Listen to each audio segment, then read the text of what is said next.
Welcome, everybody. Hope everybody had a good weekend. I hope everybody did something very nice for their mother yesterday. And I wanted to give you a couple of quick announcements and previews for the coming week. We're going to continue with our muscular system. Hopefully, Mrs. Betty and I looked at the calendar. I think we're going to wrap that up probably next week.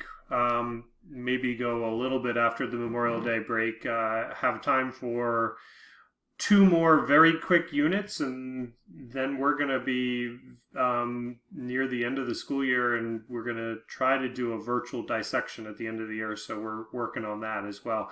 A couple of things I wanted to wish everybody that's taken AP exams this week and next week good luck, and make sure you focus on that.